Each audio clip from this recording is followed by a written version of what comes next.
This is another beautiful day. We are going to have a very beautiful session in the Word of God. And today is going to be a very interesting topic, actually. And I know that we are all ready for what God Himself is going to bless us with. Yes. The last time, or in our previous meeting, we were talking about. Okay. Sorry, a minute. Right.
Sorry, my network failed.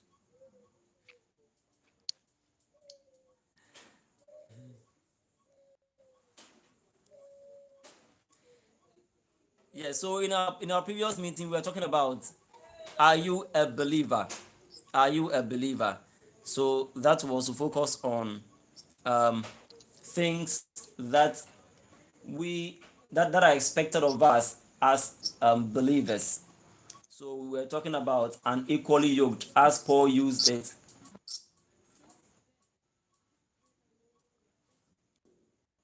Yes. As the expression that Paul used. But today is another beautiful day. So today we are going to look at a very different topic. Today we are going to look at the reality of God, or something about the reality of God. Yes. So the question that people ask a lot, does God exist? Does God exist? So that is what we are going to focus on in our discussion today. I have two brothers who are going to help us to delve deeper into this concept. Yes. So we see one great man with me here live on your screen. We have Pastor Foster Adagbedu with us. Yes, and later we'll be joined by our brother, Mr. Samuel Boabeng, as we are going to look at the concept, does God exist? So all that we are going to look at is, what do we base on actually to convince us that God truly exists? What do we base on to convince ourselves that God truly exists? Right, so that is the point. And people have been questioning us as believers a lot about whether God exists, or that we have created something in our imagination to represent somebody called God, and that is what we are using to. There was even a statement that somebody made. I heard. I don't want to mention the person's name, but I heard one of the rich people. They once said that human beings, because um, we have so many problems that we have to solve, we have created in our minds something called God, so that He would help us to solve our problems. It is a statement from one rich person. I know the person has passed away anyway, but that big question still is with us, and we need to provide answers to them. Does God exist? Does God exist? Because To other people, since they don't believe that God exists, it means those of us who have held on strongly to the fact that God exists, it is like we are being unwise. It means we haven't made a very good decision about that thing concerning life. If God exists, why don't we see him? Because if truly there is something called God, or there is somebody called God, and we should be seeing that person, why don't we see the person? It means surely there is nobody like that called God. So that is what we are coming to talk about. In fact, today I even wish we wouldn't go deep into scriptures, because if we are going to talk about why we believe God exists, it shouldn't start from Bible. It should start from outside of the Bible. And that is where we are going to build our points from. It should come from outside of the Bible, right? So that is what we are going to do in this Bible study. I've lost my brother. I've lost him, but he will be joining us very soon. So just as we do, we are going to read Hebrews chapter 11, verse 6. Hebrews chapter 11, verse 6. Right. So if you have your Bible, you turn to Hebrews 11 verses. As I said today, we are not going to go so much into, because we are building our points from what we have with us in our environment. So we are not going to go so much into the Bible verses, right? So let's read Hebrews chapter 11, verse 6. If you are there,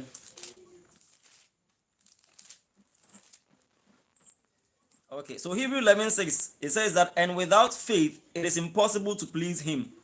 But this is the part that I'm interested in, the part that is so related to our discussion today.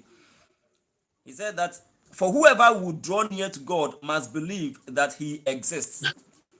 If you are coming to God, if you identify yourself as a believer, as a Christian, then you must first accept that God exists. I don't know who else would be a believer and not accept the fact that God exists. So the fact that you are a believer means you understand that God exists. Now, people who haven't gone to that point of accepting that God exists, they are very, very, very far from what we are believing. And they are the ones who normally would want to question why you have chosen to believe in God. But it's so sad that sometimes Christians don't even know how to defend what they have decided, their own decision. They are not able to defend it. Yes, possibly because you don't have much knowledge about even why you have decided to believe in God. Yes. So we are going to look at some of these points. Um, as we have our brother Pastor Foster with us here, we are going to start with him. Right. There are so many points that we can give, and we are doing this to strengthen ourselves as Christians. There are so many points that we can give. In this particular session, we are going to talk about some of them. Because of time, we may not be able to talk about all the points, but we'll look at some of them. Then, in our subsequent, let's say next week, yes, possibly next week, then we'll look at some other points. If we are not, if we don't exhaust all the points today, I mean, right? So, the very first of the points that I would like us to look at is that, let's look at the concept of creation. The concept of creation. If people believe that there is no God, it means there is no creator. Nobody created what we see now. So, Pastor Foster, let me start with you. What do you think about this point? That they claim that nobody made anything in nature. So the sun that we see, the moon, the earth, the rainfall, everything, we human beings, the animals, the plants, everything that we see around us, people say that nobody made them. Nobody made them. So please, what do you think about that point? Well, thank you very much for this opportunity, and I want to say a very good evening to everybody who is listening to us or watching us. Uh, because we would be trying not to quote from the scriptures at this point, But one of if the you have first one, you things I would can. want to say is that thinking that nobody created the things we see is a very, very simplistic way of looking at things, which primarily questions even our understanding of who God should be or what God is. When you picture God as a person who probably went about digging and building and digging and building, then perhaps you will feel, oh, there is no God. And so nobody created the things. But if nobody created Sorry. the things we see, Please let me come in. When you see my screen go black, it doesn't mean I'm off. It could be that I'm doing something. Yes, okay, so you can still continue. Yes. okay. Now, so if we say nobody created the things we see, then we should also be asking ourselves, how did it come to be?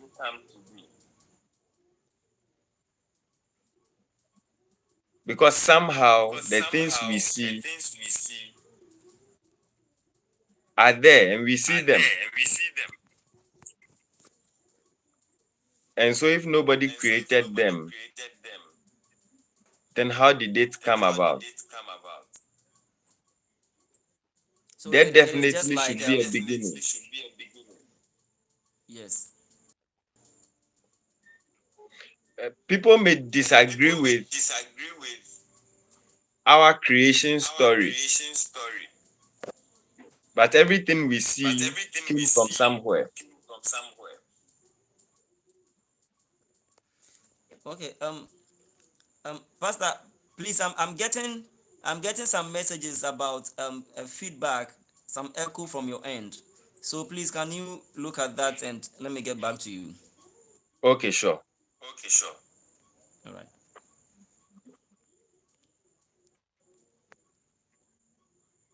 So he'll be joining us back very soon.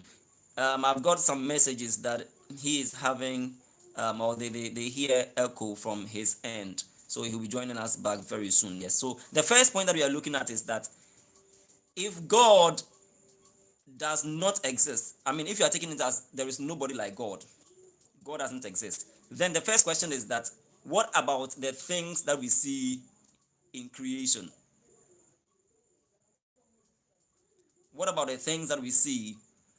Yes. Please let me hear from you. Do you hear echo from my end too?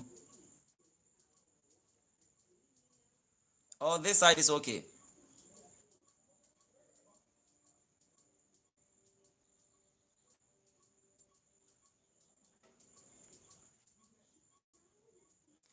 Hello. Okay, so I've heard from Brian. Brian is saying it's fine. Okay, so we'll get back to Pastor Foster very soon. Yes.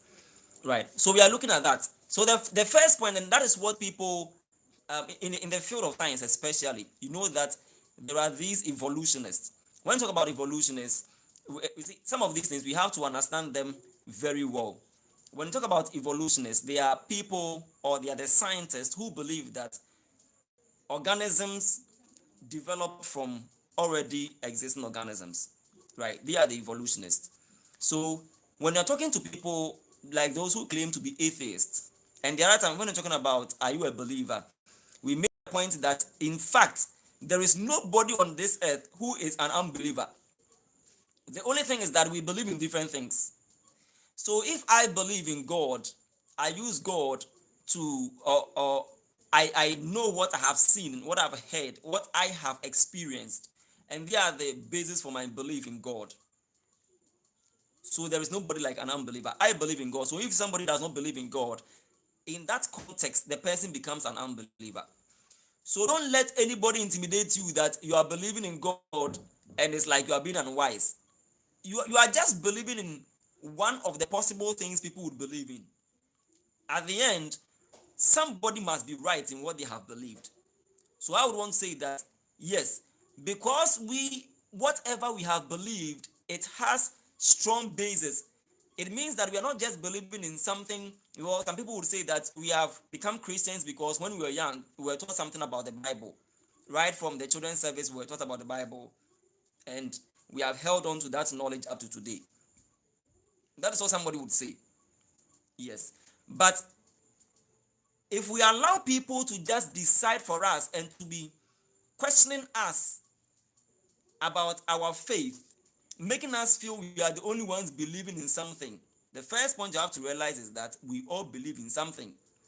They don't believe in God, but they believe in something else. So don't let anybody look down on you, on your faith, intimidate you for what you believe. We all believe in something.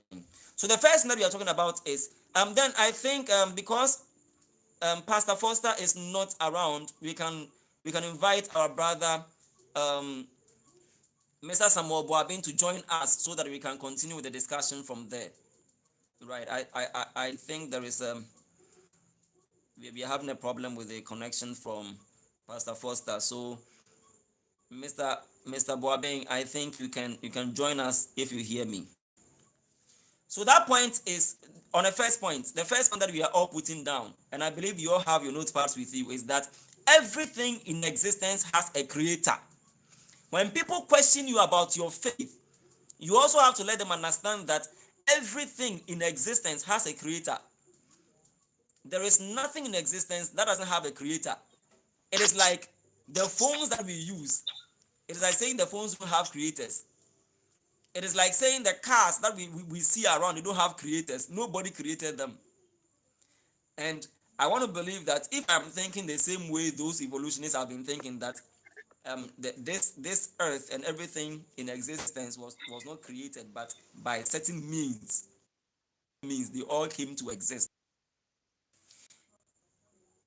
If we are all going to believe what they are saying, then it means if we have people like that existing in a hinterland, if we should say, a very remote area where they find something unfamiliar. Here, phones are so familiar, cars are so familiar.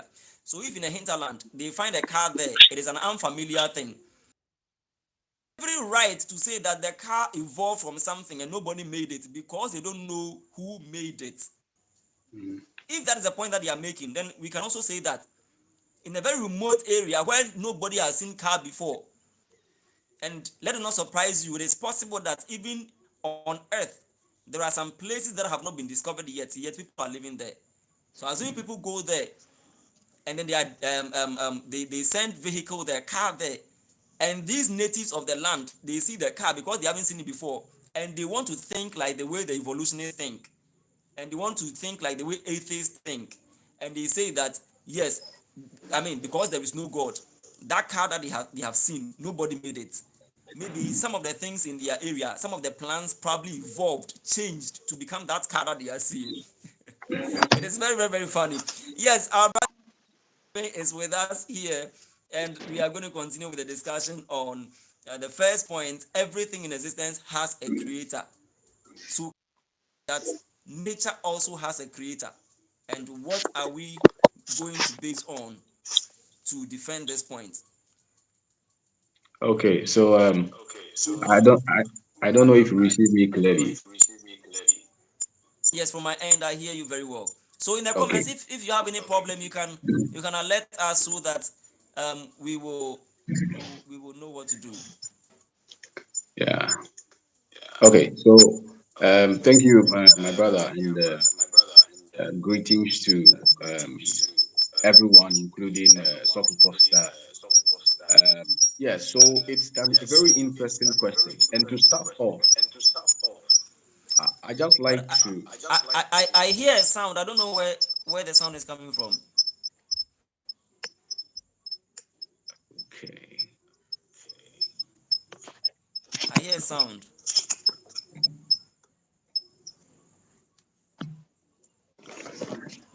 is it better now? Yes, now I don't hear it. Yeah, okay. So I had my PC from just to hold my phone up for me. So sorry about that. Okay. Yeah. So to start off, I would just like to read a scripture from First Peter 3. Of course, we want to minimize the use of the reference to scriptures a lot because, like you just rightly said, if we are dealing with people who don't really believe in the scriptures, it is a non-starter. If we want to use the scriptures to convince some people, it's a non-starter because he or she does not believe in the word of God. So, but I'll just read First Peter chapter 3. There is an advice by the apostle Peter, and the chapter 3 verse 15 said, "But in your heart revere Christ as Lord. Always be prepared to give an answer to everyone who asks you to give the reason for the hope that you have, but do this with gentleness and with respect."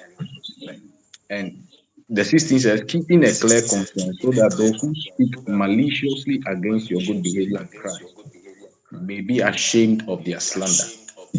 So, and most sometimes you see Christians, we, in our attempt to, in a way, quote and unquote, defend the faith or defend Christ, we end up actually defaming Christ and defaming the faith.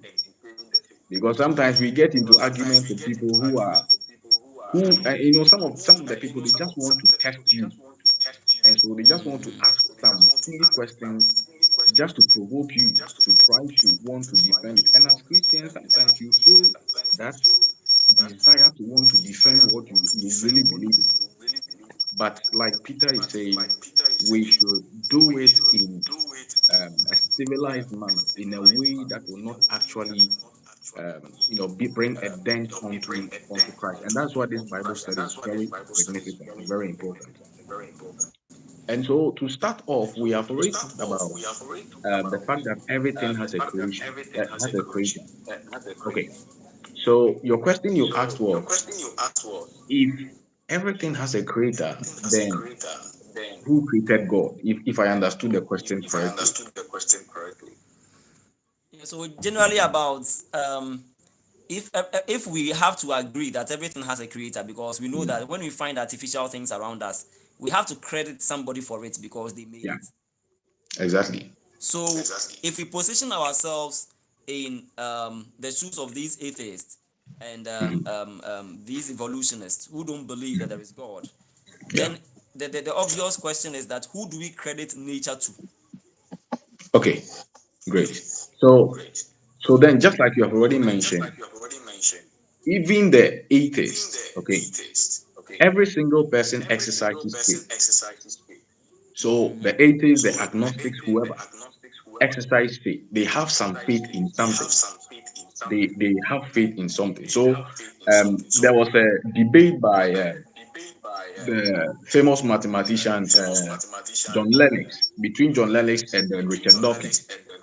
And John Lennox asked a very interesting question to, it was this same issue about faith, where Richard Dawkins was sort of, referring to the fact that Christians only pivot to hope, to faith, when we have no way of explaining things logically. And so then he asked a question to him that, do you do you believe in your wife? Or I think the question he asked was, do you trust your wife? And the obvious answer, without even thinking, from Richard Dawkins was, yes, of course, I do. And over there was an interesting thing because then he asked him, why do you believe and trust in your wife? And then he went on to explain so much, so much, so much. But the point of at the end of the day, the point that John Lennox was trying to prove was, you have faith in something. You are exercising faith, even this time around in a human being. You have a belief in your wife, that your wife loves you, and you are trying to put words together to try to explain. But yet, you have still not been able to explain this thing called love that you have been trying to do. Mm. And so, as children of God, if we are equally saying that we believe in a God, why then are you questioning if we also have not enough word to explain it? that we only believe that he exists. So the reasons are many. We have talked about the fact that this is a personal God. We attribute creation to something, or we attribute whatever we see. You see a pen, you attribute to somebody. You see a Tesla vehicle, you attribute it to someone. You see a MacBook, you attribute it. You see an Exactly. iPhone, you attribute it to someone. There is no way you're going to go and then see a house and say, look at this house. It came out of a random collection of atoms and it is standing there. Or it came randomly by the combination of sand and cement and iron rod and it is standing there. No, you obviously know that there was an architect behind it and there Yes. were builders behind it and there were workers that actually worked on it. So even something as imperfect as a building or as a house, you are able to attribute it to someone. How much more? Look at nature in itself. Look at air, the air we breathe. Look at even electricity. Should I say even power, the flow of current and all of that. How many people or how is science able to explain it? So most of Well, the time, yeah. uh, um, Mr. Bobbin, please. I think people have. Okay, I've got a comment now. Somebody saying that the sound is Oh, still. Robert is saying the sound is still echoing. So oh, okay. I don't know exactly what is causing because the discussion is so interesting. I'm listening to here. Actually, from my end, I don't hear the echo. Yes, I don't hear the echo, and I think that is because I'm the one hosting it.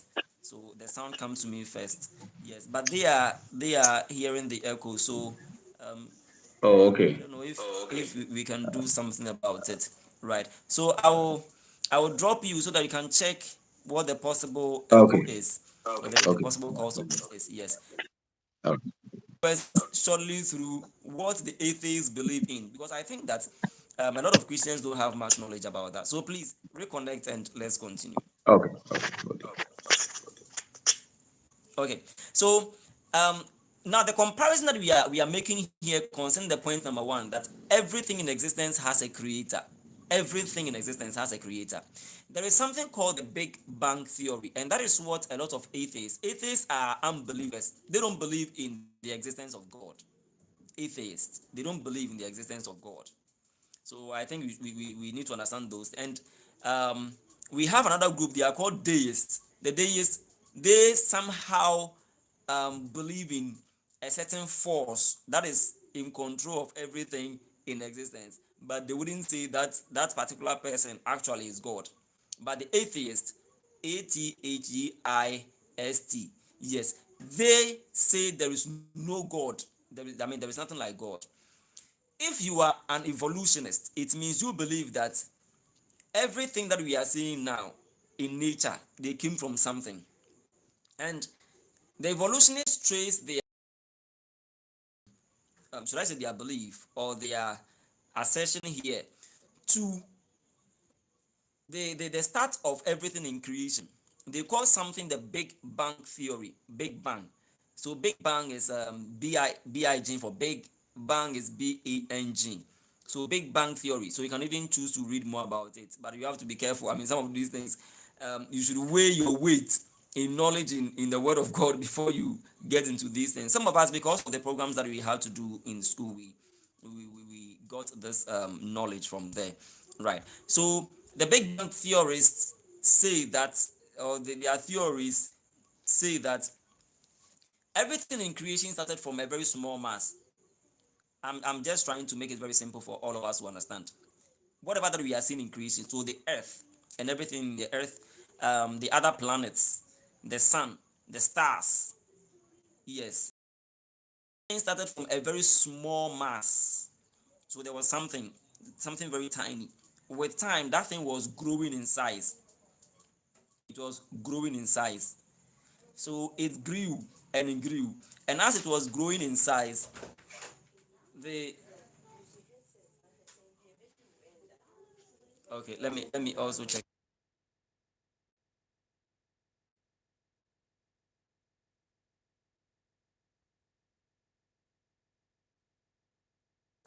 Um, for the short break, I would like to put on some headset or some earpiece so that hands free, yes, so that we can continue. I just want to try this to see if probably because I hear it first, my sound may also be contributing to it. So Mr. Boabeng and Pastor Foster, if you are ready, you can connect. So I was talking about the Big Bang Theory. Yes, and the point that I was making is that because they claim that everything started from a very small mass, something small, and that thing was increasing in size and all those things. I mean, they are chemical reactions. I'm not here to talk about chemistry and chemical reactions here. So some reactions were occurring. So as those reactions were occurring, they caused that small thing to be increasing in size. As they increased in size, it built heat in them. It's like a reaction that causes heat. So it built heat in them. That as it was increasing in size and heat was also building in it, then there was an explosion. So like boom, like that. After the explosion, the whole mass was split into smaller forms. So some of those smaller forms, some of them became the Earth, the other planets like Mars, Venus, and the other planets, and some of them also became the sun, the stars, and all of that. Yes. So that is what they believe in. They call that thing a Big Bang theory. The Big Bang theory. So now I've given a summary of what the Big Bang theory actually means. Right. Yes. So here, if somebody goes by this Big Bang theory, they would mean that after this the separation and when the so those chemical reactions took place until and all those things. If you study what they say, they wouldn't call this like a folk tale or so, but they are trying to tell us that we have been lying to people. Yes, it is very interesting. I mean, knowledge is actually very beautiful, and when we share like this, we get to understand things better and better. So the first point that we have made is that everything in existence has a creator. Pastor Foster is back, so I will let him continue on that point. Please, if you get any feedback, any echo, let me see that in the comments so that we can quickly correct them and for you to have a very good feel of what is going on here. Okay, so Pastor Foster, back to you. I have given a summary of Big Bang Theory to them. That is what some people choose to believe in. Please, if you just joined the live, remember to like the live, like it for us, like it, and then also subscribe to the channel if you haven't. Please do so. Pastor Foster, so back to you. So thank you very much. It's good to be back. As I was saying earlier, when we say there is no creator, then we would have to try to answer for ourselves how the things we see came into being. For starters, we may disagree on the concept of God, whether the Christian God is God or the Muslim God is God, or for starters, we may disagree on that. But reality shows us that we see, and it would be very simplistic for us to assume that the things we see just appeared. Even if we assume that the things we see just appeared how?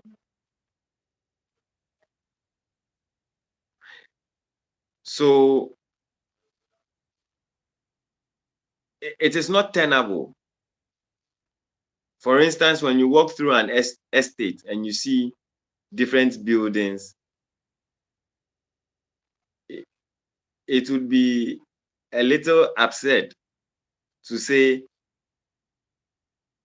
no, these houses just appeared.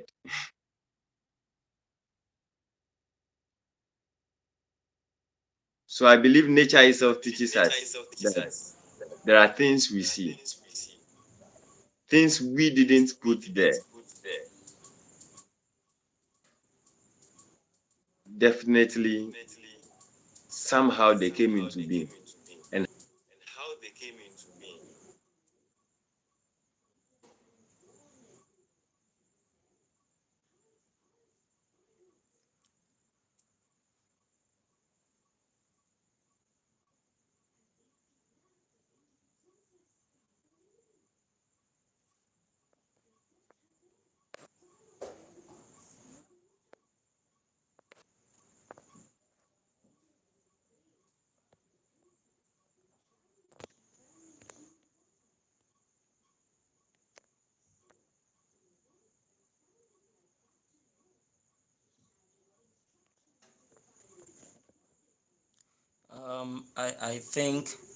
I think we have lost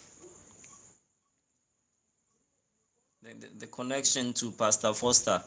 Okay, so if Mr. Boabin is there, you can also connect. Mr. Boabin, if you are around, you can also connect so that we yeah so that we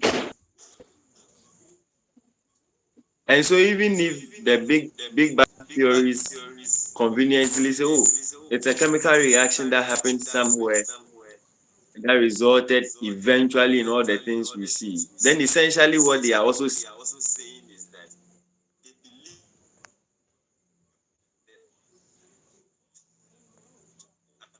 is the creator of the sea. sorry, there was a disconnection, so I didn't get the last statement. Because that original chemical reaction, if the big bang theories and their theories are true, would mean that that chemical reaction is responsible for the things we see. Yeah. That chemical reaction becomes the creator.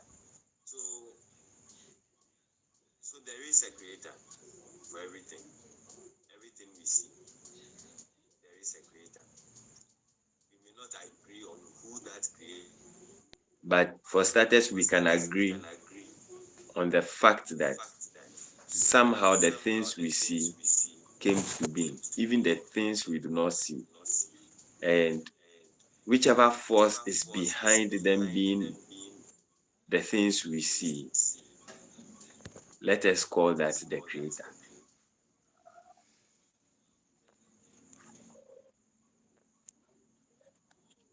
Okay, that is very powerful. But then some people would also ask this question that, well, if you believe that things in existence one started from, even if we are to take the position of the Big Bang theorist, and we accept that everything started from something, or nature actually started from something, a small mass, as they were saying.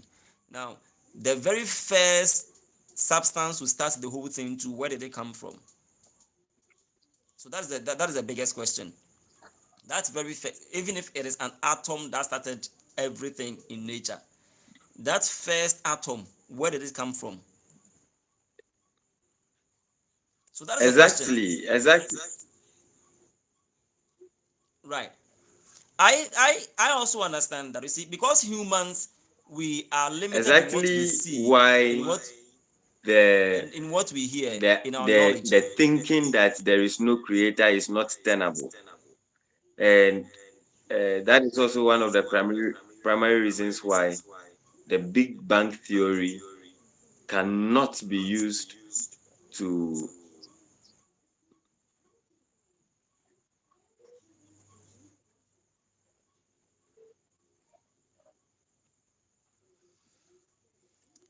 Looks like there is a delay. Pastor Foster, please reconnect. Okay, please reconnect and let's see how it goes. It looks like there is a delay in the voice, and I mean, compared to the pictures, so we would have to see how we look at it. I want to believe that now every one of us has some knowledge about the Big Bang theory and why some people are holding on to it. So whether it is true or not, that is the point of argument in this case. Good. So the last question that I was asking is that, if people are saying that there is something small which started everything in existence. That something small too, where did it come from?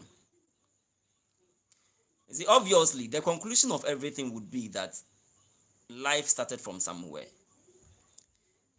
And because we are the kind that reproduce, human beings, we reproduce. And when you study even how nature behaves, nature also follows the steps of replication. So one thing produces the other thing. And because of that limitation in our understanding and our perception of things, we would want to describe God the same way. People would want to describe God, describe creation and everything in it the same way. And I think that's where the problem is happening. I think because of time, we would have to move to the second point because people would really want to hear what the second point is about. So for the first point, we are saying everything in existence has a creator. We can't say mobile phone has a creator, cars have creators, buildings have creators, because they were all from somebody's um, um, um, plan, well planned by somebody. And we can see all these things and later come to say that nature and the way it is doesn't have any creator. The way the sun is, the earth, the other planets, the animals that we find around us, the plants around us, the air that we breathe, everything around us. How then would we come to conclude that those ones don't have any creator? But we want to accept that everything that we find around us, they have creators. So if we put ourselves in that position, it is an unfair way of making judgments. Yes. So everything has a creator, and so God is the creator of everything in existence. I remember there is this movie I watched. The title is Robot. It's an Indian movie, and when the robot was made, in one of the interviews, the robot was asked this question: that do you believe in God as the creator? And the robot replied that this man here, he mentioned the name of his creator. So this man here is my creator. So I believe in God. So it was a very simple response. Because once the robot believes that somebody made me, so no matter how I behave, it is somebody's work that is making me behave so. So everything in existence has a creator. So also, I think we can move on to the next point, since the viewers would want to know which point would be next. How would they be able Yeah. to support their or to supplement the knowledge they have about God? One other point that we can talk about is the intelligent design behind creation. Intelligent design behind creation. Also, please, on this point, what would you want to say?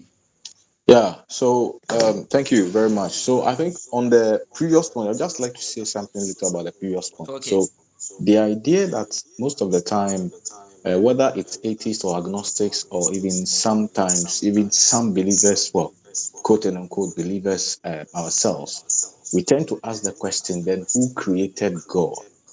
Most of the time when such a question is asked, the idea then is that we're trying to put God in at the same level as human creators. I mean, Yeah. human beings, as we create things, or as we, Yes. we manufacture things. But then people will have to be reminded that the idea of a created God is not what the Christian God is about. The Christian God is above other gods because, particularly because of his what is not, I mean, his existence without having been created. All the other gods that may or may not be have, beginnings, have been created. Even when we talk about other, other beliefs or other religions, there are beginnings where we have beginnings, at least in some, in some extent.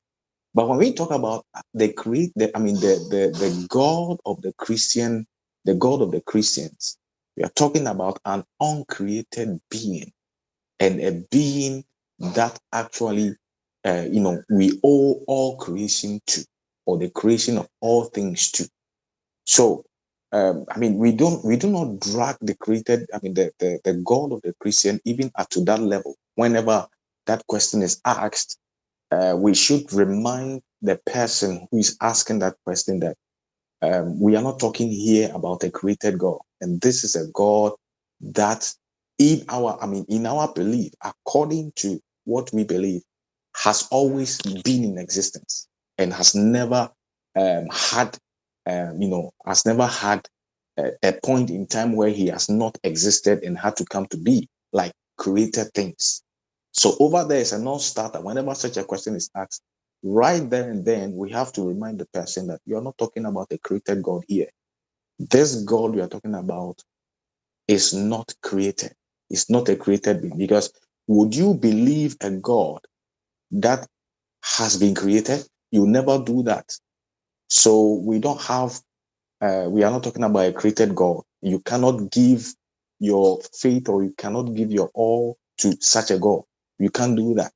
And so that's not the one we are talking about. Now, the next point is about the intelligent, how the intelligent design that is behind creation. Take a look at the DNA of, how DNA is even stranded. For example, even now we are talking about AI, we are talking about artificial intelligence, creation of man, and we see all the complexity that it has. That it is got to do with. And even all the how it is scaring us as human beings. Even we that created it, we are equally scared at what we have created. Artificial intelligence in our era. Look at how complex it is. Look at how complex artificial intelligence is. Even human beings have been able to come up with something such complex. But look at the complexity in nature, the complexity in in design, the complexity in how human beings, look at your eyes, look at your nose. How do you explain the way your tongue is able to taste food, is able to tell the difference between water and sugar and salt? How do you tell how the eye is able to see?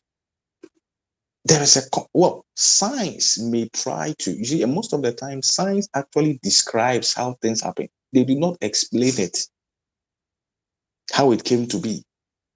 Science, to some extent, most of the time, is about explaining how it goes. How it happens. It's not mostly answering the question, why? How? How does the eye see? It's going to say, okay, so light comes and then, so for you are the scientist, so how the eye, some part of the eye picks up a light, but okay, how is that part able to detect and pick the light? How does that happen? Science cannot explain a lot of things. You see, there are a lot of things that science cannot explain. How does, for example, how does, how does a small, how is a sperm able to fertilize an egg and then form into a baby? These are some of the things that are very, very complex. Science is able to describe them, but is unable to entirely explain things. So there is so much complexity in design. There's a lot of things. Look at the tree that is planted behind, at the back of your house. Look at the trees. Look at the birds. When you watch National Geographic, you ask yourself, how are animals able to migrate at some point, some seasons in the year? How are animals able to migrate from one place to another in search of food or water?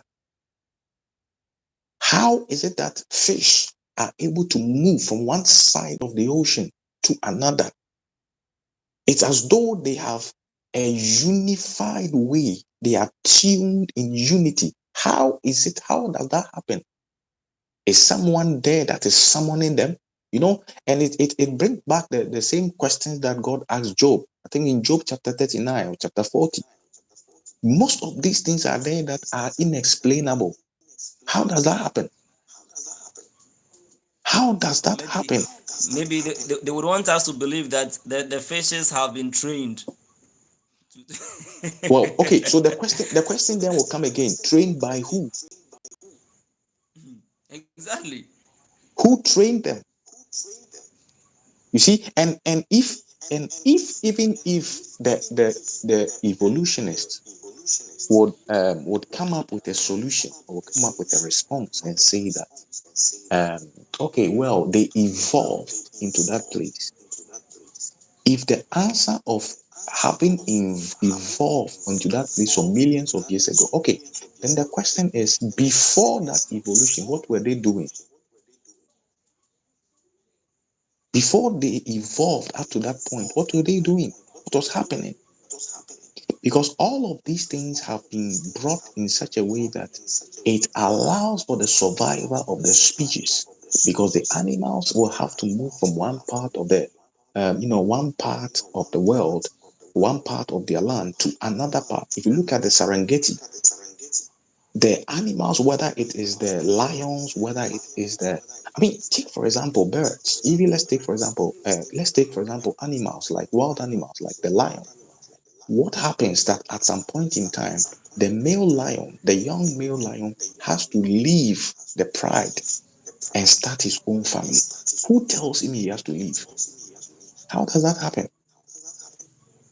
Instinctively, it has been programmed into them for them to detect that at this stage in my life, I have to leave. All of these things, it talks. I want to add that even with the science, I wouldn't say scientists, because there are a lot of scientists who are Christians, yes, and Yeah, who are believers. Let me say so, who believe in God. Even with the the atheists, and then those who, if you say the evolutionists, right? Those who don't, they are even making me miss my point. Yes, those who don't, who have tried to simplify everything about God in this way.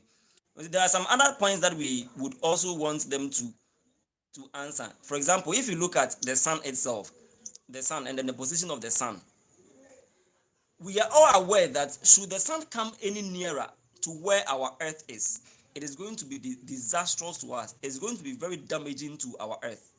yeah, So this is a typical example of how there is a great intelligence even behind the positioning of the sun itself. yeah. And how Also, how I it don't know if even you get the point. yes, You how see, it even because should the came sun that come any nearer to us yes, on earth, yes, it means every one of and us is going to be burned. exactly, and how it But the even sun has came been to be. positioned, although we also need something from the sun. Mhm, We need the light from the sun to see. yeah, We need energy from the sun for vitamin mhm, D activation in our bodies. mhm, We need the energy from the sun for the plants to use it to also make their food, yeah, right, as yeah, their source of energy for making food. mhm, All these are very needed, and the sun has been positioned such that it is not too far so that we won't get these benefits from it, yeah, neither is it too near to create an uncomfortable environment here for us, yeah, or to harm us in any way. So now look at yeah, where it has been positioned, not too far, not too near. Is it not somebody's intelligence that positioned it yeah, the way yeah. it is? And also for even now, I don't know how many planets they have discovered yet, but they keep discovering. So the question even then comes to it that how is it that life, at least as yet, life is only found on Earth, not on Pluto, not on Saturn, not on Mercury, not on the other planets, but on Earth? Mm, How I think did now, evolution result that? now they are trying to create life on Mars, Okay, so well, that let's see maybe how it a time will goes. come, some of them will move there. Yes, we are seeing But how that but goes. yet, as yet, But it doesn't support life the ideal exactly, way it's supposed to. Yeah. and Kwesi, even if it supports life, even if it supports life, let's take it hypothetically that it does support life. Maybe in the next, I don't know how many centuries to come, they are able to discover that life is, it can inhabit, life, it can support life. How did it come to be that human beings have been found here and not there? And here we have been found here without any difficulty, without any problem. Now they, like you just said, they are now trying to see what they are trying to see. They have sent animals, they've sent a lot of things there. So why are they not taking human beings there? Because they know that as yet it does not support human life. So if the conditions over there do not support human life, how did it happen that human beings are only found here on earth, where the entire weather and everything support? Now let's take a look at even carbon dioxide and oxygen exchange between animals and then plants. Let's see how evolution will answer a question like that. Well, that humans and animals and plants will be evolved over the years. That animals now begin to need the oxygen from the plants, and plants also begin to need the carbon dioxide from humans. Okay, so then before they evolved, how did plants survive and how did animals survive? Then which means that animals and plants never existed, because if human beings cannot exist without oxygen, and this oxygen is coming from the plants, and plants cannot also exist without the the carbon dioxide that is breathed out by the animals. This has been how. A very good point there. So that brings us to another point of the interdependencies that we find in nature, right? Yeah, Because yeah, in nature, from the example that you have given, we realize that in nature, it looks like one part of nature is dependent on the other part, and sometimes it is reciprocated. yeah. So one part depending on the other part. So just like plants depend on us for carbon dioxide, depend on the animals and the human beings for carbon dioxide. And carbon dioxide is needed for them to make their food. If they don't get it, they can't make their food. And when they are able to get the carbon dioxide from us, they use it. In return, we also get oxygen. So this is a way, some form of interdependence here. We depend on them, they also depend on us. So if there is nobody who structured it to be this way, then what else could be it? Because I mean, if you're talking about evolution, that organisms developed or evolved out of other organisms, as they were evolving, were they also considering how the other organisms are evolving concurrently? I don't think so.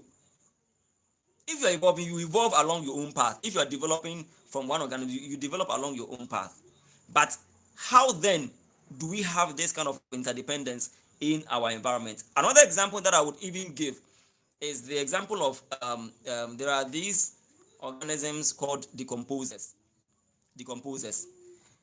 Decomposers, they work on should we say waste? So like the foods, the food waste that we throw or we discard around, dead plants, dead animals. So assuming as animals are living, guess what times they die. And when these animals die, they are in the soil. So let's just imagine that way. They are in the soil. And they decay. The decay is caused by these organisms called the decomposers.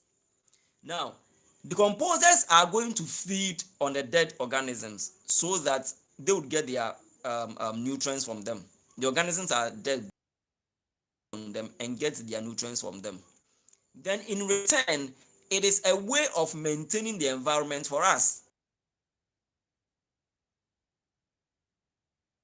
They are left or they are taken out of the environment. So, assuming these decomposers were not there, assuming there were no bacteria, no fungi, and those other organisms that decompose substances, assuming they were not there, it means that Whenever animals die, whenever we find droppings from animals, whenever plants die, all those things must be aggregated over the surface of the earth.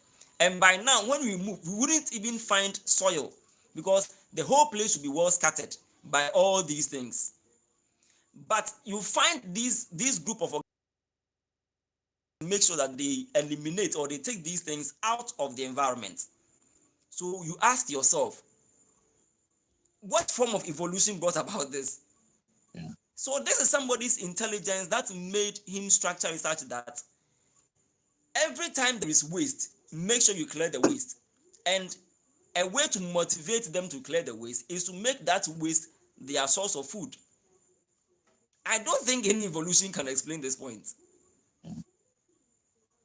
Yeah. So we can continue. I Yeah. just remember that point. So far we have talked about everything in existence as a creator as one of the points.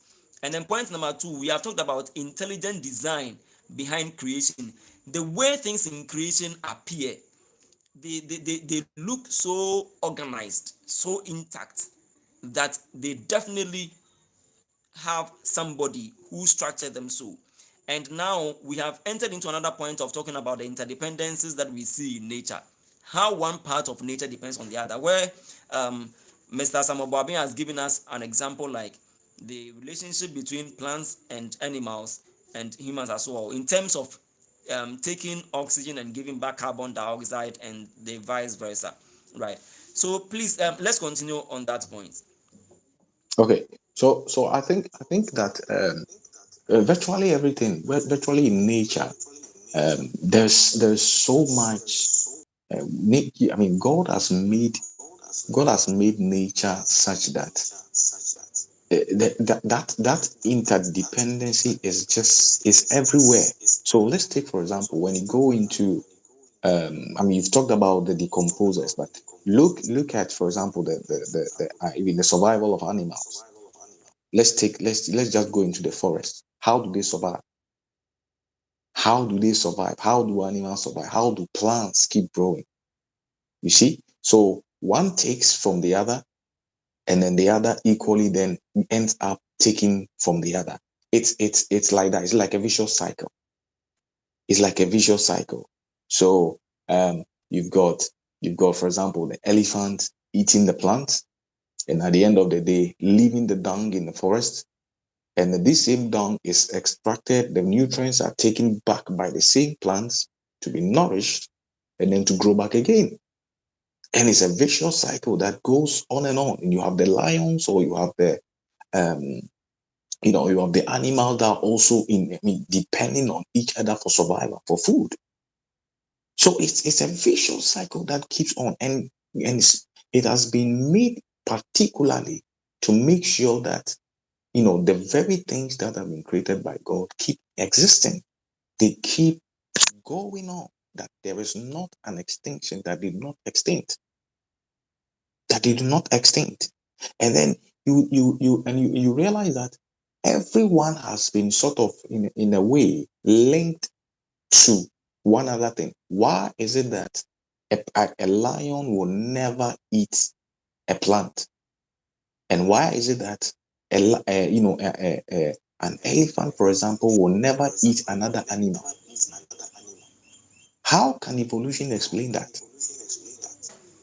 That And to add some to of that the point, animals, yes, of course, if the whole thing is about obtaining nutrients, you can get the nutrients equally from all other organisms. So exactly, why should it be specific organisms? exactly. How come that some animals prefer plants or the green leaves, and then others prefer other animals? Why? How can evolution explain that? How can evolution explain this? That there are some of the animals that would just prefer to eat other animals, and then there are some also that would prefer to just feed on plants, and some also that would prefer both. How did how did fish learn to be in water and not on the land? How? And how did the fish learn to be in water and not on land? Why isn't the fish just sitting on the land somewhere? Why does it have to be in water to survive? And why is the lion not swimming in the rivers? Who told them where they have got to be? Who ordered them to be there? Who told them that that is where they have to go to? How did that happen? Did it happen just by random collection of atoms? Did that happen just by, a big bang, everything just blowing up, and they just deciding or just knowing that this is what I have to do? No, no. These are realities that actually point to an intelligent design. It points to someone behind creation, someone with a mind, with a brain, with wisdom behind creation and dictating to nature, dictating. And now let's take for example human beings. Let's take for example human beings. How come that we call a man that prefers to sleep with another man a perverse person? How do we recognize such a person as having gone abnormal? Why? Because by nature, we do know that a man needs a woman and not another man in terms of procreation. Exactly. And that is why we actually let's just put aside this whole idea of LGBT something. Let's just put it aside. They themselves know that it is out of the normal, and that is why they are putting in so much effort to promote it. What effort in history has ever been needed to say that a man needs to marry a woman? What effort has ever been put in place? I mean, has there ever been a time where this has been a debatable issue? Because we have known as human beings right from creation that a man needs a woman and not another man. And so there is an effort in place to try to push or introduce that which in the normal human nature is out of the ordinary. Yeah. You see, because we know that man depends on the woman, and we know that the woman depends on the man, not another man or not another woman. We are depending on each other. You see, so when we look at creation and when we look at how all of So these, to add to that point, I like that line. Man needs woman and woman needs man. It is not possible. I know that sometimes some people in what would say they would want to flex more, as if it is the women who need the men, and in some cases too, as if the men that need the woman. But the conclusion of the matter is that man needs woman, woman needs man, and that is I mean, how that is how we God have created. made. Yes, that's how we have Yes, been so made. the interdependence is there, It is and there. this one science cannot explain it. No. Science cannot explain why man should definitely, no matter how many books that they try to write about this, even Mm, those writers of those books, they will be chasing women. Those writers yeah, of those books will be chasing men. yeah, yeah. We have been And designed to be so. Yes, I get and that point very well. and over the years we have seen, or we have come to witness that it is in only those contexts that the human race keeps existing. Because without those contexts, there isn't a human race. Well, now we are beginning to see, other perverse ways of they trying to replicate this.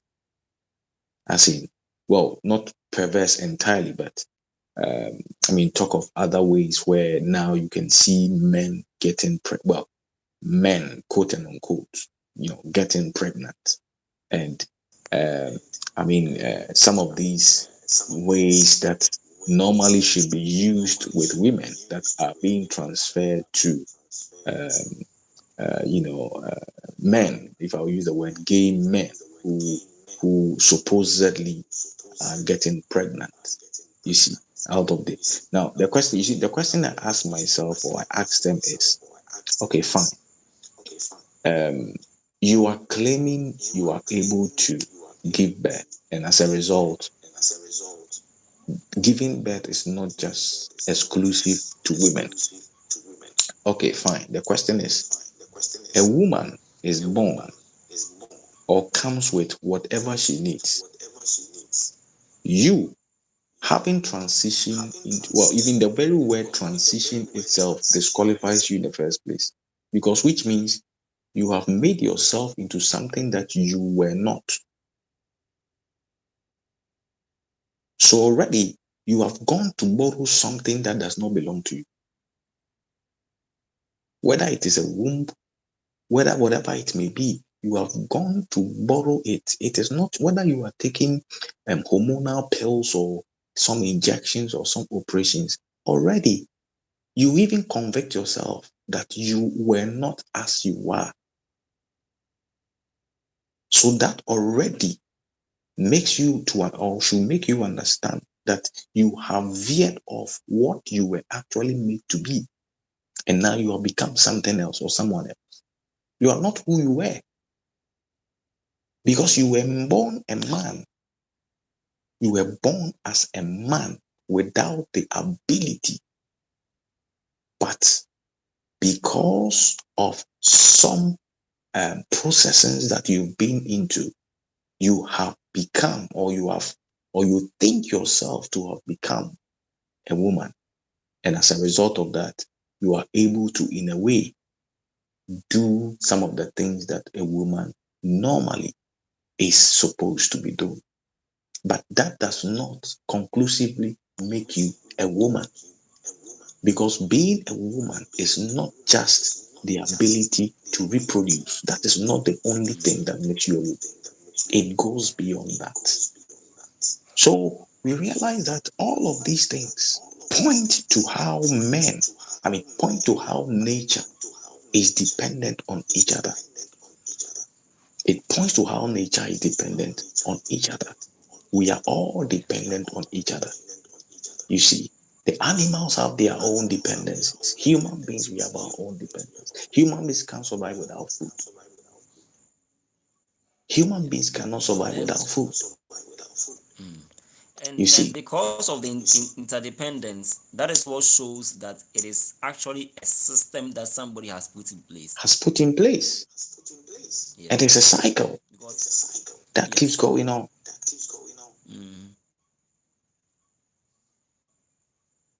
Because if it hadn't been well organized that way, if it hadn't been a system well organized that way, we wouldn't be seeing the kind of interdependence that we are seeing.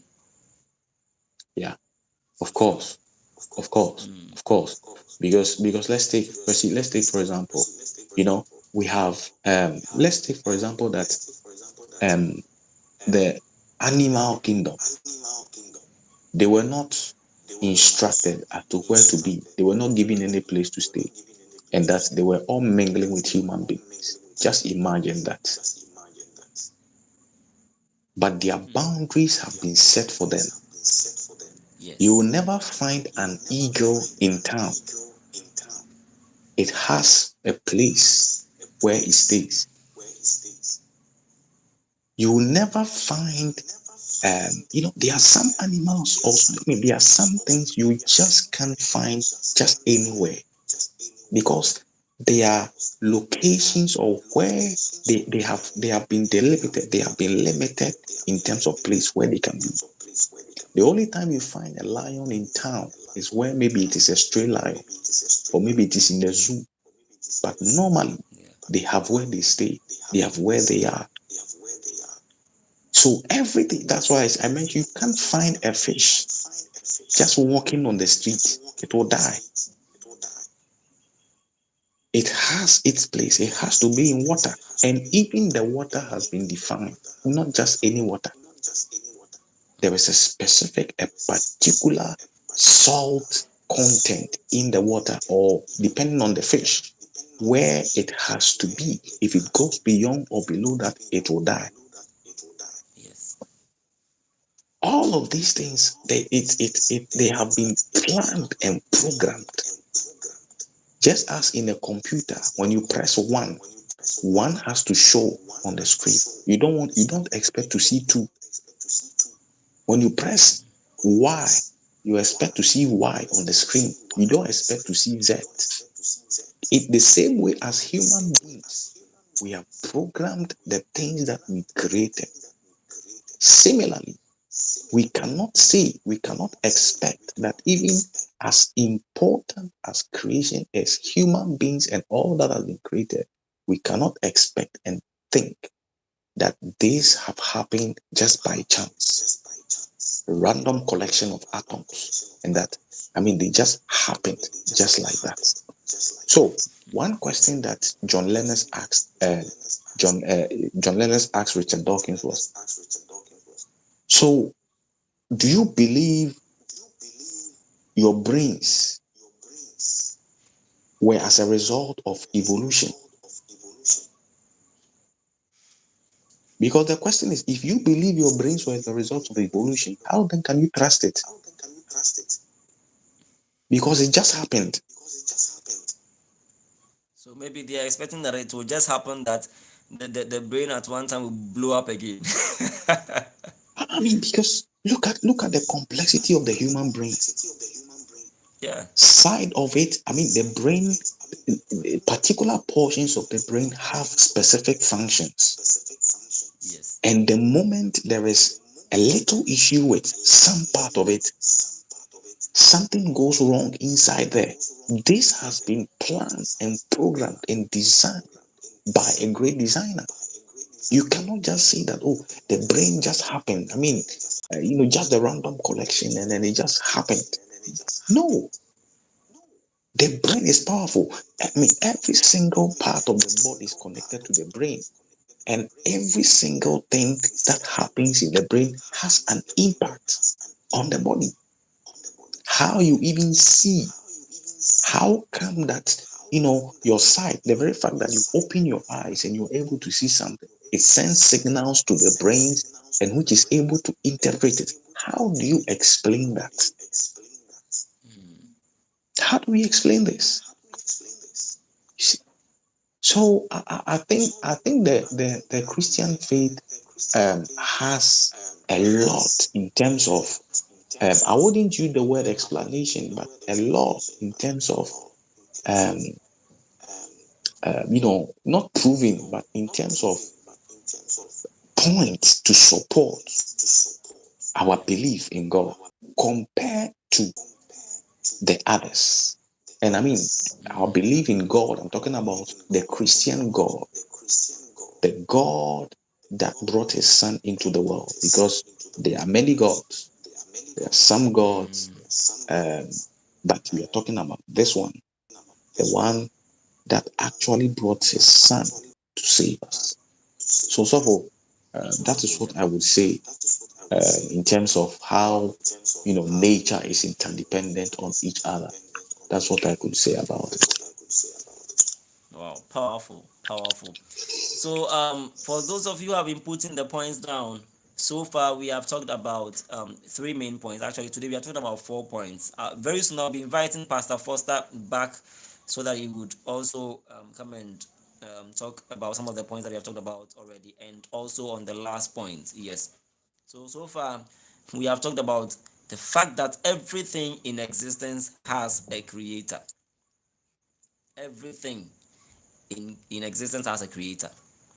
And then also, when you study the intelligence behind creation, the intelligence behind creation, it makes you very much aware that truly somebody made it, or somebody made it to be the way it is. And when you study the interdependence between, or how some part of nature is dependent on the other part of nature, what we are calling the interdependence in nature, when you study that, it tells you clearly that somebody structured all of them to be the way we find them. I found some very powerful comments that I would like to share with us. Yes, from Moses is saying that God is powerful And Brian said that how can you build your faith on ideas that contain things like or, like assuming, if it's either A or B, or let's take it like C, assuming it's D. So in the end, they are complicating things for us. And then he also said that one powerful thing about God is the fact that he always does things to defy their so-called proven research about in nature. Yes, yes, God is always God. I mean, no matter what we do, we humans, we are just smaller versions of what God does and what God can do. So there is no way our knowledge and whatever that we are presenting match up to what God has in Him. Okay. Um. So please, a minute.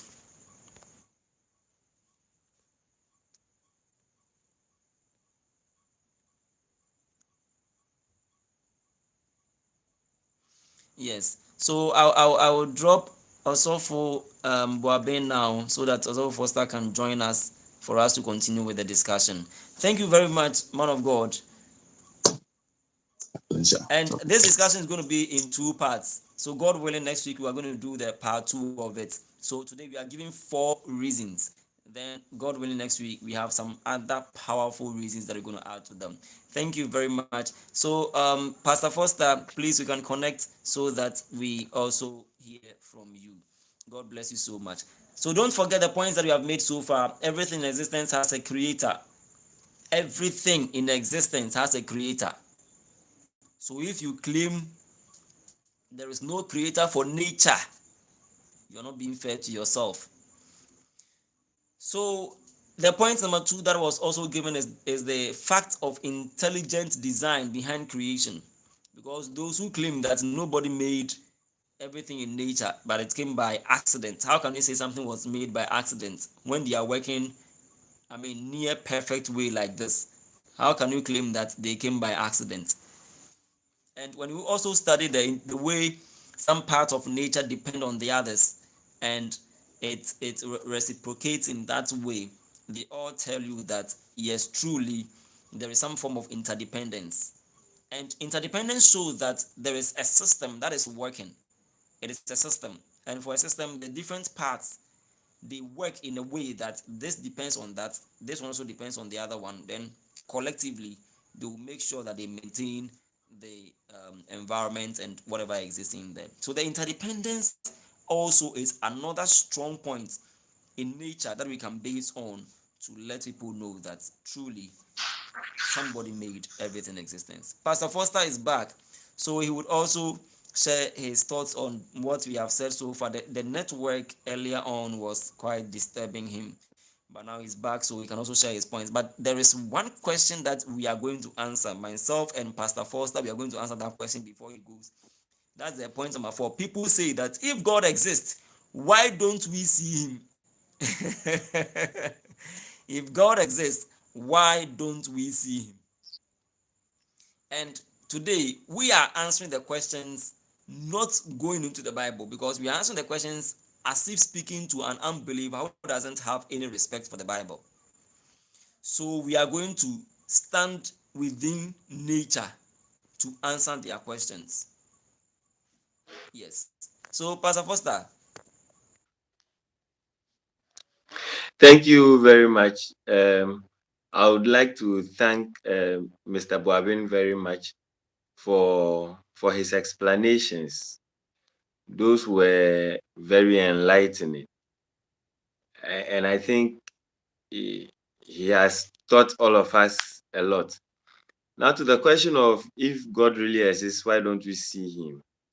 I would address it in two folds. The first way of visualizing it is this: if you say enter a hotel, a 5-star hotel, it would be very, very simplistic to say, if indeed an architect designed this thing, why don't I see the architect in the hotel? Uh,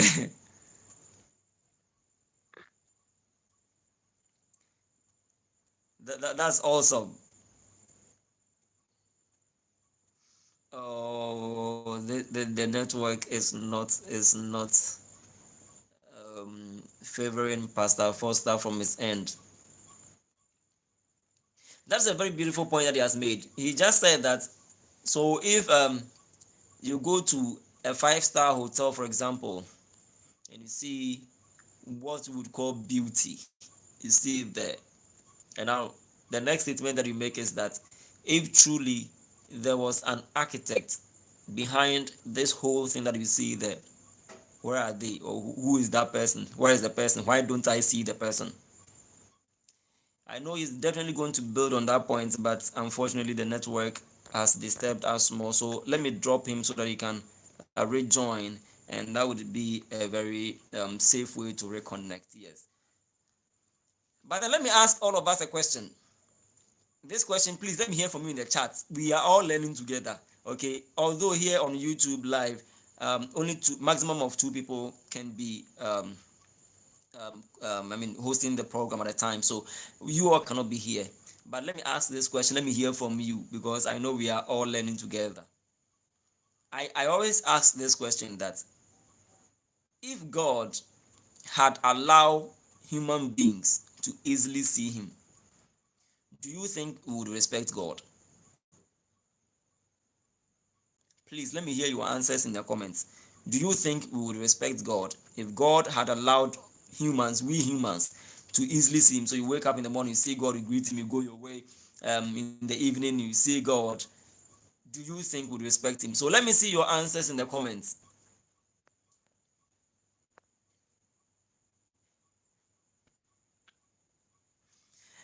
P. Aqua is saying that yes, we don't see Steve Jobs in an iPhone. That is a very powerful point. We don't see Steve Jobs in an iPhone, but we use the iPhone. Hmm. Very powerful point. Also, yes, Pastor, please, you can continue. Yes, so then the second way I would want to look at it is this. There are a lot of things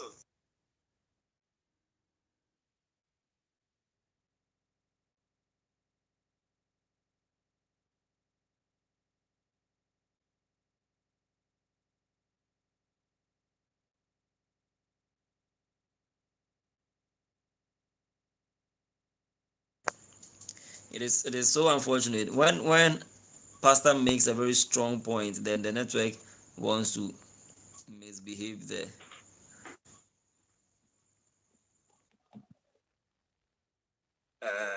I hope it's Yes. better now. Yes, yes. So please, we can continue. Yes, so I was saying a second way of looking at it is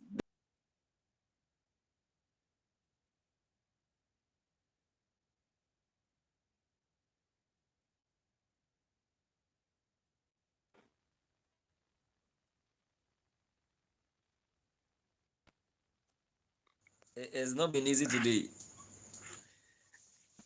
the network has been terrible. I tell you. So I was saying there are things that exist which we do not see.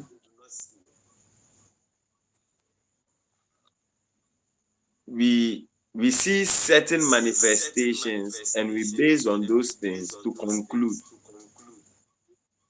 that something exists. For example, love. Yes.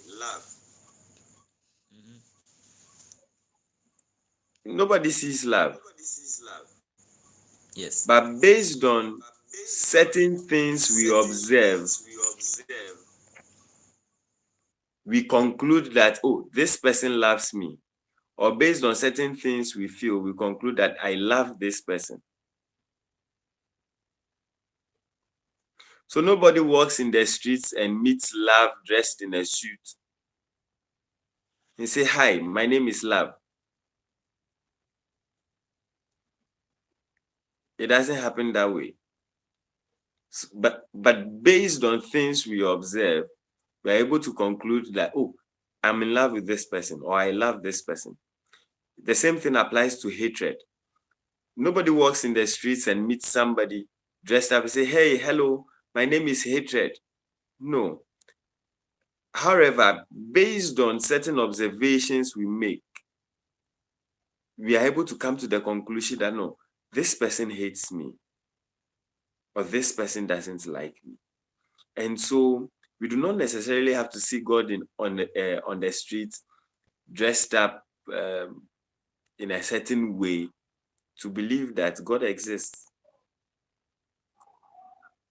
Through our observations of nature and certain things, and I heard Mr. Boabin explaining carefully the interdependence of nature and the intelligent design behind things. At a point, he even brought in artificial intelligence. How, as humans, we've been able to program, even how we build robots to do certain things. It's amazing. It would be very ridiculous for a group of robots to meet somewhere and say, no, we don't believe anybody programmed us and we were created. Or maybe one day that thing should come. If you get to that point. You see, so just like love, just like hatred,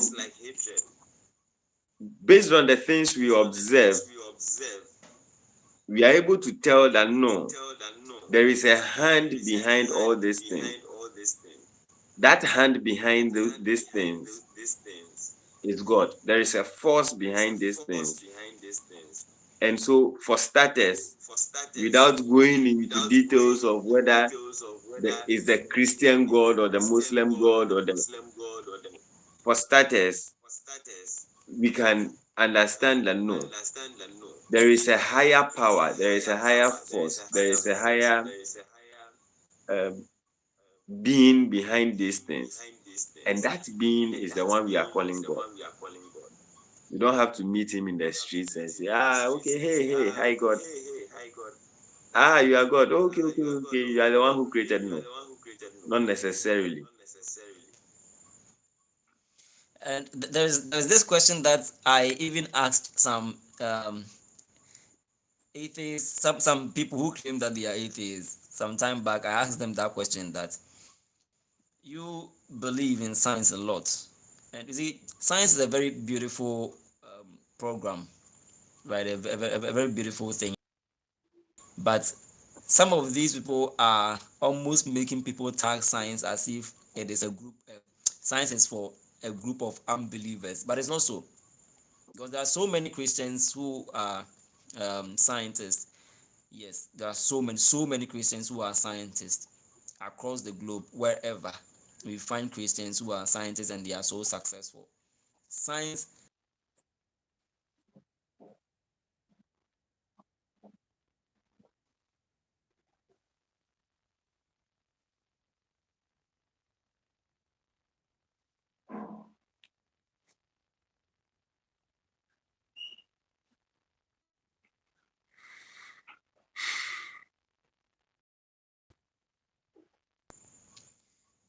But it's a certain crop of these believers who may want to use science to defend their point. So once I asked some of them that, do they believe in atoms and do they believe in electrons? They said yes. Now my next question is that, have you seen electrons before? And of course, they haven't seen electrons before. And I wonder how many scientists have seen electrons before. Probably they should come and tell us the color of electrons. They should tell us the color of electrons. They should tell us whether electrons, they are transparent or translucent, or however they are. Right. But we all believe in electrons, because although we don't see them, but we feel their effect. When my television is working, I know it's the work of electrons. When electricity is at work, I know it is a work of electrons. So I don't need to necessarily see it. So also, those of us who believe in God, there are experiences that we have had in our lives that prove that there is a superior being who is with us, and that is what they are failing to admit. Probably in our discussion next week, I know there are so many points that we are going to talk about concerning some of the experiences that we have that truly prove that God exists, right? So we don't see God, of course. It is not everything in nature that we see. So you are not seeing God because um or we are not seeing God, and for that matter you are basing on it to say that God doesn't exist. So the point actually has been that there are so many, so many things in nature that we don't see, yet we feel their effect. They impact our lives. Even the air that we breathe, do we see that? I don't know how many of us see oxygen moving around us and we intentionally take them in. But we have been made to understand that when we breathe in oxygen. When the one that comes out is carbon dioxide. But the question is, have you seen it? We don't see it. Yet because they work, we actually feel them. So it's very practical. So also, God is very practical in our lives. That is the point that we want them to understand. God is very practical in our lives. So you cannot say that because you haven't seen God, and maybe you're overlooking even the things that you have experienced about God. I know they intentionally overlook them because there are so many experiences. We'll be talking about some of them, God willing, next week. That all prove or point to the fact that God truly exists. Pastor, please, you can continue. I just wanted to bring in that point.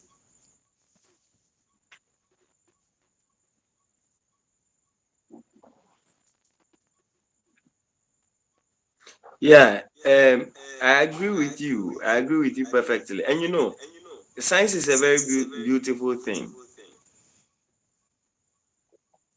Yeah. If I have the opportunity, I'll study science over and over again. However, science discovers things. Sure. It means these things have always been there. We didn't know they were there. Science helps us to see that, oh, they've been there all this while.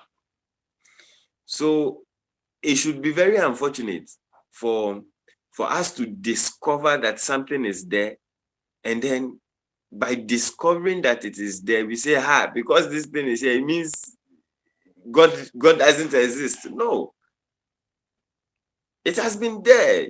We didn't know it was there. The fact that it was there, it was covered, and now we have discovered it, does not mean it is now coming into existence. No, it has always been there. Oh yeah. Sure.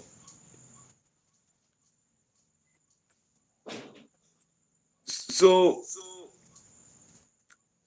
I think some people have made science look like it is a fight against God, when in reality it is not supposed to be so.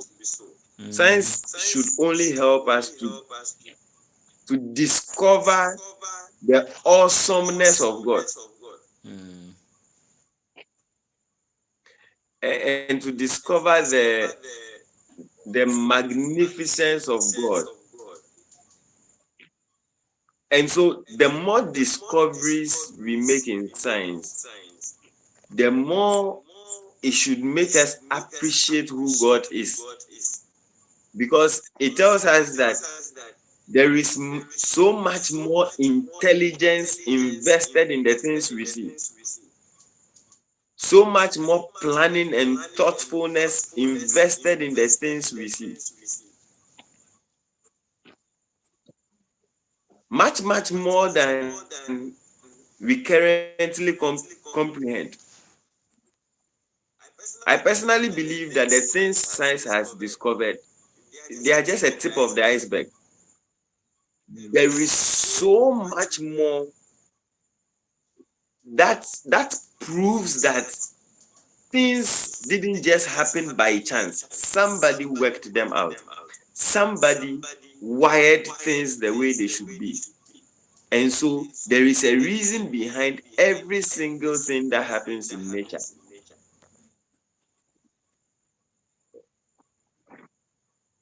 Mm. So it is just that for now we know a little.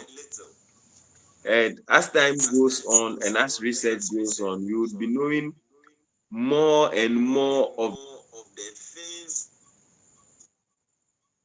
more and more of how God has programmed things to work. Yes. And it should make us appreciate God even the more. Yes. And not rather cause us to be thinking, oh, God does not exist.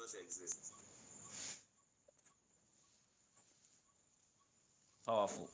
Powerful. Powerful. God bless you. God bless you. I think on this And that is why also I personally believe that even if life should be discovered on Mars or any other planet, it should rather even make us more, it should make us more awestruck about who God is. yeah.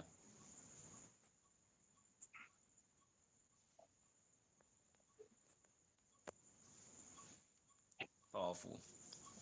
Powerful. Wow. This is beautiful. So far, we have made 4 points here, which every Christian you should try and then keep. The fact that everything in creation has everything in existence. Sorry, point number one: everything in existence has a creator. Everything that we see around us has a creator, and so nature was also created by somebody, and the intelligence behind the thing, intelligence behind creation itself, and how in nature things depend on one another, also a very big evidence that truly somebody programmed them to be that way. Somebody made them interdependent on each other. Then we are talking about why don't we see God? And obviously, you have heard those powerful points that have come out from this particular question: why don't we see God? God bless you so much. Also, I think on that fourth question, um, Mr. Boabing was not here to answer that question. So I think we'll have to bring him back so that he will also let us know his thoughts on that. So God bless you so much. God bless you. We'll be continuing this discussion, God willing, next week. So also, Pastor Foster, we really appreciate your time and your energy.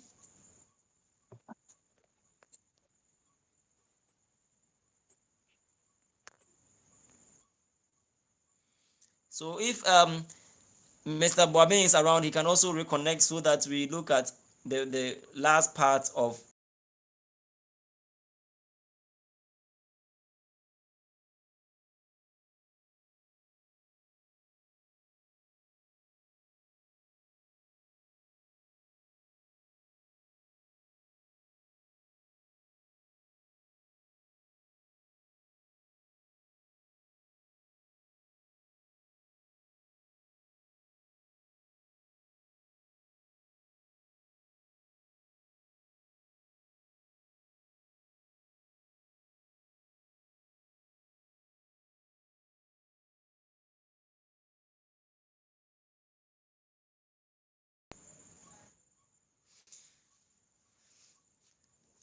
Yes, so Mr. Boabin is back. So on the question, the last question, why don't we see God?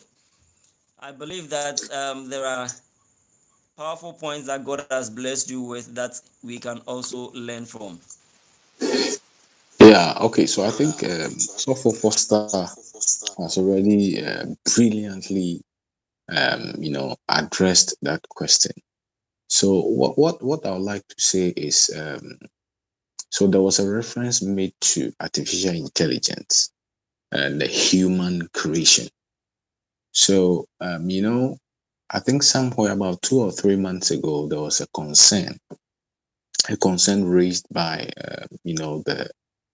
um, the tech giants. So, including somebody like Elon Musk, raised a concern and was calling Yes, I think for I've seen that one from Elon regulations. Musk. Yeah, and calling for proper, tight regulations concerning the artificial intelligence. Now, the questions that they are raising, even I think the very creator of the chat GTP was equally called to Congress to answer some questions. But the very concern is that there is the fear that artificial intelligence one day will turn against humans. That one day it will become, in a way, autonomous and will not need human beings to actually That is going teach to be it. dangerous. Yes, so that's the concerns they are raising. Now, it's kind of funny because I just thought of it and I'm like, so one, human beings have created this, interesting mechanism. One, the human being that created it is not in it, but it doesn't mean that that mechanism, that platform doesn't exist. You can go online and browse it. I think now they have applications for it and all of that to be able to access it. Human being that created it is not inside, but we believe and we know that it is there because it is giving us answers and we are able to access it and use it for what we want to use it for. So, talk of God. God has created the universe. Now, so it is only in its proper context that the God who created the universe is not found in the universe. It is only proper that God, like question that God asked Job. I mean, that Job equally talked about that. Even the earth is his footstool. How can he enter the earth? How can God enter the earth and be found in the earth? You see, so it is only right, just as human beings. So the question that Sopho Foster asked was, you see a 5-star hotel. The architect may have even died and gone. Or the architect, we can't even find him. But that doesn't mean that the architect doesn't exist. Someone designed it, someone built it. That is obvious. There is no question. If we are saying that this is also, or the universe, or the earth, or nature has been created, why then are we looking for the creator in the same universe? I mean, it is just unfair to God for us to look for him Very, in very, his very creation. unfair. It is unfair. Like Osofo Pia put there, Steve Jobs is not in the phone. He's dead and gone. He's not in the iPhone. You can't go into the iPhone and look for him. You not even find his picture there. So why then that are people, or do people want to see God in his creation and use that as an excuse to deny that God doesn't exist? So I think that question is an excuse for unbelievers to challenge the fact that God exists, because it is a no-brainer. If we don't do that even to the human creation, why are we looking for God in his creation? It is unfair. It is an Very unfair powerful question point. to us. Right At from the all. beginning, it is an unfair question. Yeah.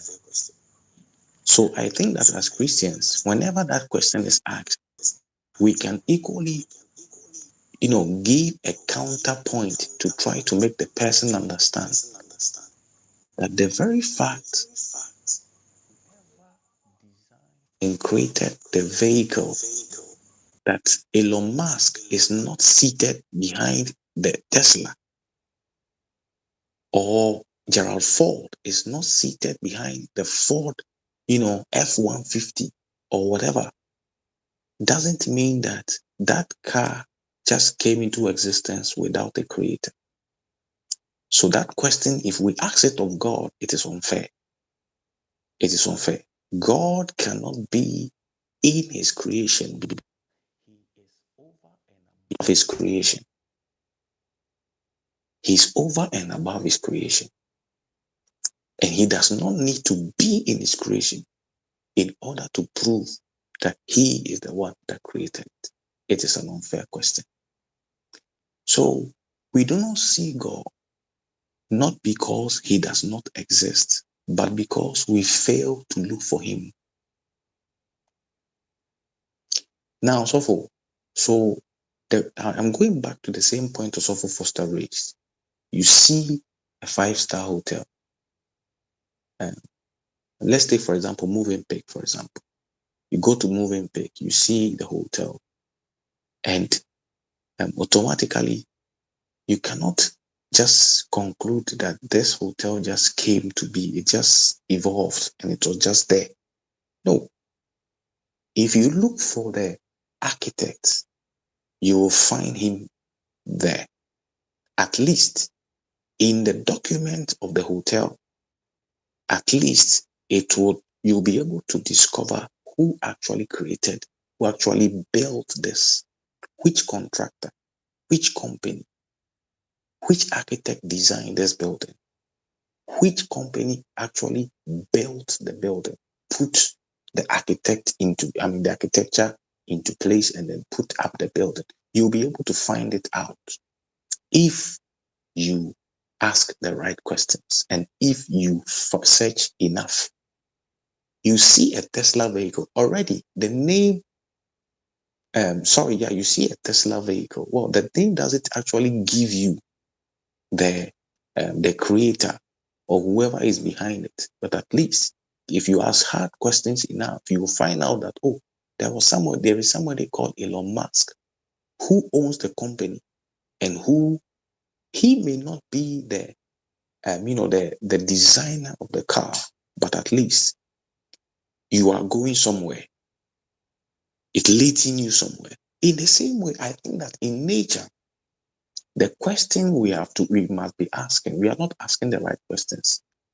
And whoever asks the first question that I've already asked, I've already said is the fact that it is a no-brainer. It's an unfair question.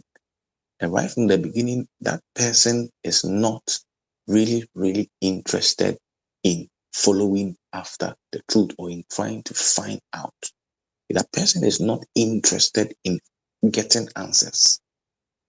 Because if you're not asking the same thing about who created the iPhone, about who built this house, about who made the car, if you're not asking that same question, why should you ask that same question about God? So the question we should ask is, okay, there is, like the point we have already made, there is an intelligence behind this. How is the brain working? The DNA, billions and billions of what? Of cells.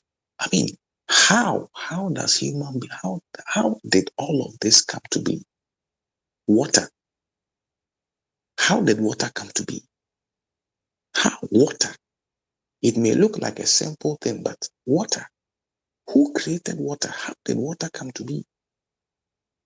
And how is it that, our eyes work the way they work? How is it that nature is as it is? Like we've already talked about the sun, the position of the sun, and the earth, and all the other planets, you see, and the atmosphere and the clouds and the rain, even how it rains. How does it rain? How does it rain? Science will be able to say that, well, it is formed in the clouds and whatever. Okay, how does it get formed in the cloud? How? And what explains the fact that the rain falls in some places but does not fall in other places? How? These are questions that actually should lead us into finding solutions, into finding and locating. Something about I said,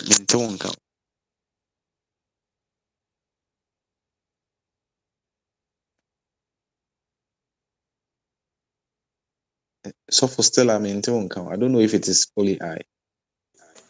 Oh, sorry. I feel I think it's And I was also adding something to it that Okay. how is it that the atmosphere itself also got to know, since the atmosphere Mhm. doesn't have any brain, how did they get to know Yeah. that it would get to times when certain parts of the earth would need rain, and so Yeah. it would have to form the clouds? Yeah. You see, Yeah. Yeah. Yeah. so And somebody and how definitely it made it to be so. exactly, exactly. And how is it that they are part of the population that is black, others that are brown, others that are white, others that are yellow? And how is it that it snows in some parts, it rains in others? I mean, these are all very, very interesting things that people would have to ask themselves. God does not need to be in the universe to prove that He created it. It's, yeah, that is a God doesn't need to powerful be there. point. Mm, Just as, just as, um, the creator of Tesla doesn't have to be behind the wheels to prove mm, that He made it. yeah. You see, just as, I mean, all Steve Jobs doesn't have to be in the iPhone to prove that he made it. Mm, You see, just as all the other creation that human beings have created. And even you see, now when we talk about GPT, the real creator of that AI, um, you know, um, mechanism, even when we talk about it, we don't mention him anymore because it has been bought. The company has been bought, I think, by Microsoft. And so that guy has been minimized. We don't even see him. But there is a creator behind it. yeah. You see, that company has been purchased, I think, by Microsoft also. And now it is Bill Gates whose face is what is behind it. But there is a creator. That guy is not seen in there. You see. So that question is unfair. God exists, whether we like it or not. And He is the creator of that which exists. So the same way we don't ask the questions about the human inventions, the same way we shouldn't ask that about God. That is what I would say. I believe next week um, we will add some more points because of time. So More points. I'll stop here. Powerful, powerful. God bless you so much, Mr. Samuel Boabing, for the great exposition. So today we've had these great men of God, Mr. Samuel Boabing and Pastor Foster Adagbedu, joining us in our Bible study session. God bless you so much. Let me see if anybody also made any other point. Yes, people are appreciating what is going on in here. God bless you all, those who have made time. I know today we have spent some good amount of time, or length of time, listening to the word of God, and this very beautiful discussion going on in here, right? So God bless you all. God bless you so much. Yes, and we are going to meet, God willing, next week. On Tuesday we'll meet again here, but for this particular topic we are going to continue it on um, Saturday next week, right? So Mr. Boabing and Pastor on why we believe that God exists. So, as a Christian, you should have so much, um, let me say, so much knowledge about why you believe in the existence of God. It shouldn't be just because somebody has told you about it, but even those who spoke to you about God, what made them believe so? So that when somebody questions you about your faith, you know where to start from. You know how to handle their question, know what you have believed. For lack of knowledge, my people perish. So, knowledge is very, very important. Let's continue in the study of the Word of God. We are going to meet on Tuesday, 7:30 p.m. GMT, to continue with our Bible study discussions. God bless you, and we shall meet.